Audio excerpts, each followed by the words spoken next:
Hi, I'm Gareth Green, and in this video we're going to be thinking about how to become a more professional performer in music. Lots of people can play, they can sing, they can do their thing, and lots of people getting in touch with us saying, yeah, I'm doing okay. How can I do even better? How could I become a pro rather than an amateur? Or how could I become more proficient at what I'm doing at a whatever level I am? Lots of possible answers to that, but in this video I want to offer you 6 tips. So in a sense, wherever you are, this is how to step up a level, and they're just 6 things that I think would be good advice to focus on. So the first one is this: look after your technique. If you don't have a good technique, well, you'll never be able to achieve what you want to do. There will always be technical things that are holding you back. And that can be a real frustration. People are saying to me, I'd love to be able to play this piece, but it's just too difficult for me. Or people trying to play pieces that are too difficult for them and they can't deliver them. Even though they kind of feel the music, they've got a good sense of what it should sound like, they can't actually deliver it because they haven't got the technique to do it. So look after your technique and enhance your technique. So if you're a pianist, for example, you might have a kind of fairly regular routine of working through exercises that pianists know and love. The Hanon exercises, the Czerny exercises, whatever it is, doesn't matter. If you're a brass player, you might own that thick book by Arban full of kind of killing exercises that build your technique. Every instrument, including the voice, has these kind of standard resources that are really good for building and enhancing technique.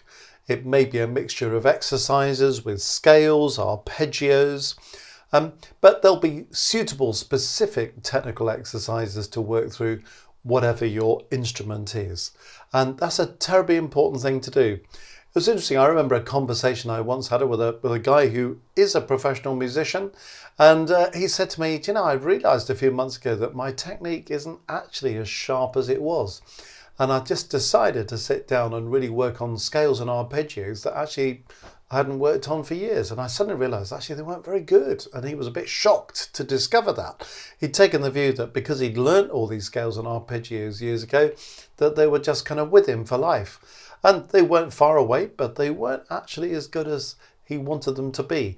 And as soon as he went into a regime of sorting out all his scales and arpeggios again, he suddenly felt that his technique had come back to where it needed to be. So it's not just something for aspiring to a higher level, it's something we have to keep working at, whatever our level is. So that'd be my first big tip. Look after your technique and keep working on it.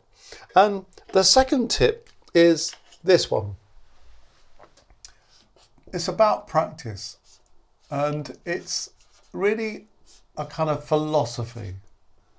So practice until you can't get it wrong.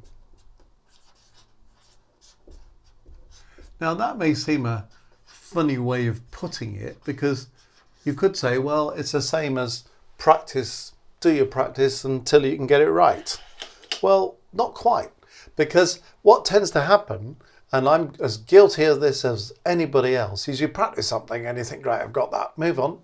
And actually what you need to do is to keep working on it. So even though you've conquered something that maybe needed conquering, you don't just then think, great, achieved it, on we go, because chances are it will be wrong next time. So keep going. Once you've got something right, that's not the moment to give up on it.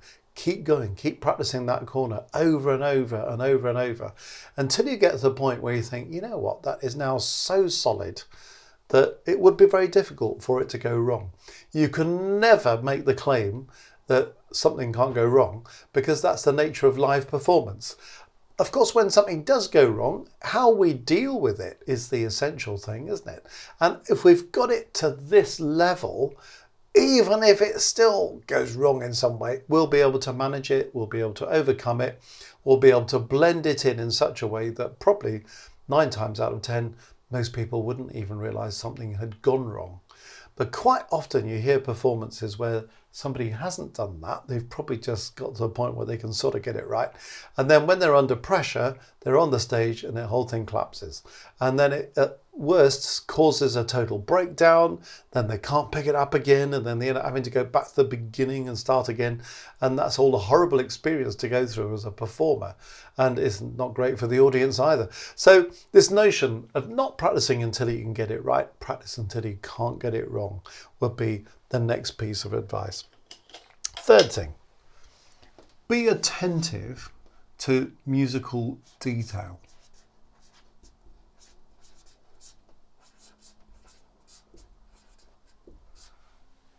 Now, a lot of people are sort of fairly happy if they can kind of get through the notes somehow. You know, as long as they can keep going from A to Z and they're basically playing the right notes and basically playing the right rhythms, well, they're fairly happy with that. Other people do that, but kind of realize it's not quite as good as it could be. But it's just that they're not really thinking enough about musical detail. So some of this stuff is pretty obvious, isn't it? You know, having a look at a score and thinking, am I delivering the dynamics in this score? Or even if there aren't many dynamics in the score, have I thought through this so I do have some kind of dynamic scheme that makes the music full of character, whatever that character may be. So appropriate dynamics to the character. Have I really thought about the phrasing? What's the phrasing that's been indicated by a composer? Or again, if there's nothing much indicated, what am I going to do about the phrasing, about the articulation? You know, is it subtle or am I banging out staccatos? You know, am I shaping a phrase? You know, all these kind of things. You know, what is the detail that's been provided that we need to get hold of, and how do we kind of take that further? So questions of tempo variation, all these kind of things, you know, that we've really got beyond looking at the notes. I find it quite interesting in teaching actually how some people are very attentive to all this stuff by nature and other people don't notice things until you point them out. And in a way, it's sort of stating the obvious as a teacher when you're saying, well, have you noticed in bar 4 it says forte, or here's the end of a phrase mark in bar 7. We just need to make sure we've recognised that. And people go, oh, yes, I didn't see that. And it's there, but sometimes people don't always absorb it. So really making sure that we're being attentive to that, really absorbing the detail. Okay, now here's tip number 4. That you might be surprised at, but it's a little bit critical.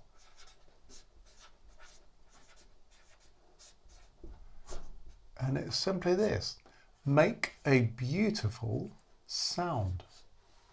So what happens is a lot of people go through the mechanics of playing. You know, if you're playing the piano, well, it says F, so you play F. That's not the same as making a beautiful sound. I've heard a lot of string players, for example, who get the bow on the string, they get their fingers in the right position and they drag the bow across the string. And you think, actually, you're playing the right note, but that's not a very pleasant sound.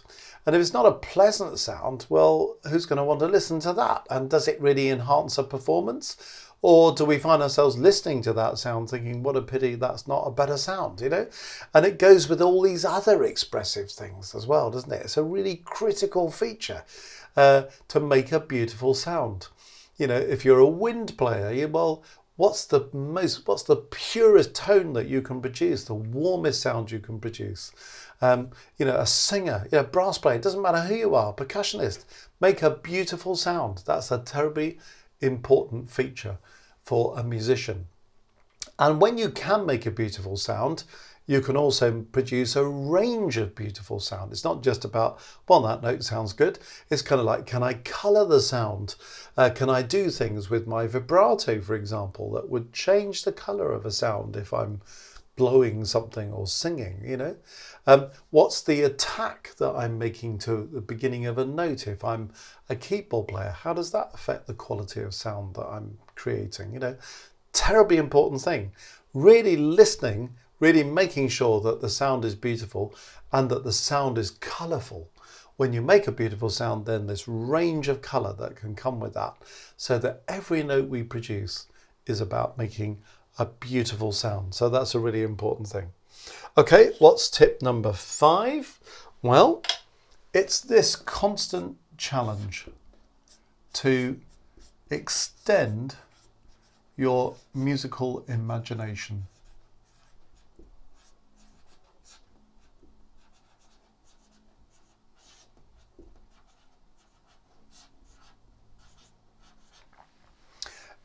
One of the funny things about, learning to play a piece, I think, is that in a funny sort of way, practice can be a little bit tedious. Going through a piece, just thinking, am I playing the right notes? Have I got the right fingers on here? Am I blowing this the right way or bowing it the right way? Considering all the options for how to do this, trill, all these kind of mechanical issues that you have to do, all terribly important in practice. But sometimes they actually kind of militate against this point of extending musical imagination. We get so involved in the mechanics of delivery that we end up shutting our ears, shutting our minds to the possibility of musical imagination. There are lots of ways in which we can go about doing this, really. I mean, one thing is you can listen to the great performers and listen to people who've been playing these pieces for years, whatever, and just thinking, gosh, what insight can I get from listening to a range of performers? Not about mimicking one particular performance, but listening to good performances, high quality performances, and thinking, what am I taking from here? What am I taking from there that extend my musical imagination? That's not the same as copying what somebody's done. It's just opening your mind to possibilities that maybe you hadn't considered. Like, oh, there's a little bit in the tenor part there. I'd never really thought about that being of some melodic interest. I've just had it hidden in the harmony. But I hear this performer drawing out those few notes. Oh yes, those notes come in the alto part 16 bars later. I'd never realised that connection. So why is this performer drawing it out? Because there's something melodic to say that you haven't spotted, and also because it comes back later on. It's something that's part of the framework of the piece. So great. Okay, that's fired my musical imagination to realise something that I hadn't spotted myself. And now I've got to go away and think about that. And I've got to think, actually, is that a valid thing to draw out? Because maybe it is, maybe it isn't. Does it come somewhere else that maybe they've missed and I've now got hold of? Extending your musical imagination by listening in a sort of a positive but critical way to other people. Thinking about the music you perform. I think an awful lot of practice is done away from the instrument or away from the voice when you're just thinking about music. You can sit on a train and study a score, and that is a kind of practice, just kind of looking at a score and thinking, what is going on here? What can you glean from a score by analysis? Can you see what the structure of a piece is? So if this is the beginning of the recapitulation, well, how am I going to play that in such a way that I make it obvious that that is the case? I don't want to make it too obvious because that's not subtle, but I might be able to do something in terms of a slight slowdown before the recapitulation begins, so I can just place that recapitulation and help the listener to hear that that's what's happening. Extending the imagination. How many different ways can I balance this chord? What happens if I weight the top note? What happens if I weight the bottom note? What happens if I balance that chord on more than 2 levels? What are the possibilities for that? How does that really make it come alive? It's about really extending the imagination. What do I know about the composer? What do I know about the circumstances behind the writing of this piece? Does that give me fresh insight? What were the other pieces this composer was writing, maybe at the same point in his or her life? What were other pieces being written by contemporary composers? How does this one change? So there's a kind of stylistic, historic context to think about as well. If I'm playing music from earlier times, well, what kind of instrument would this have been played on? How does that affect the way that I play it on a more modern instrument, for example? So many things that you can do by analysis, by understanding, by grasping style that help you to really get inside the head of the composer. And that's what this is about, is can I get inside the head of the composer, really understand what's going on, what's being intended, and how does that fire my musical imagination so that I can give a performance that is original to me, but is full of respect for the composer, full of respect for the context, full of respect for the performing tradition that has evolved in the playing of that piece. So this musical imagination thing is terribly important. If you want to be a musician, you've got to have musical imagination. Musicians without imagination are, to some extent, not musicians. Sounds like a hard statement, but there's truth in it. And here's tip number 6. As I say, by no means exhausted, but 6 things that will really help. Now, why have I put this word ease on there? Well, the idea of this is to ask yourself, when you perform, do you perform with technical ease? I find actually most people don't. My experience in the exam room, adjudicating music festivals, all these kind of things, has taught me that lots of people can play a piece accurately. Lots of people can go a bit further. They play it accurately, they play up to tempo, they've got phrasing, they've got dynamics, and you're sort of thinking, well, that's great, isn't it? That they've got all this thing. But somehow you're still on the edge of your seat thinking, this could go wrong at any moment. Or you start to hear these flaws in it. You think, you know, every time they cross that break, there's a little technical problem. Every time we hear G sharp, it's always too sharp. You know, this kind of thing that can happen. Every time those thumbs go down, they're louder than the other fingers, you know, all that kind of stuff. You know, can we get beyond all that to the point where we can play with complete technical ease? You know the piece, you've got all the technique you need, back to number 1, but you know the piece so well that you can just deliver it. You're not worried about delivering it. It just comes with ease. Because if you can play with technical ease, then you can go on to play with musical ease. That's what really matters. If you can't play with technical ease, you won't play with musical ease because you're so worried about the technical stuff that the music gets left on the shelf somewhere. So it's important to be able to perform with technical ease and with musical ease if we're going to produce something that's going to be of real high professional quality.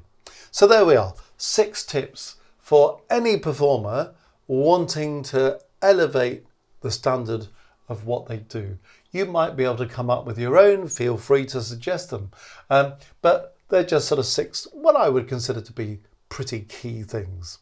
And whatever you do, enjoy the journey. It's a journey that never ends. We're all of us on this agenda and much more to try and lift the game all the time. And that's one of the great joys of being a musician.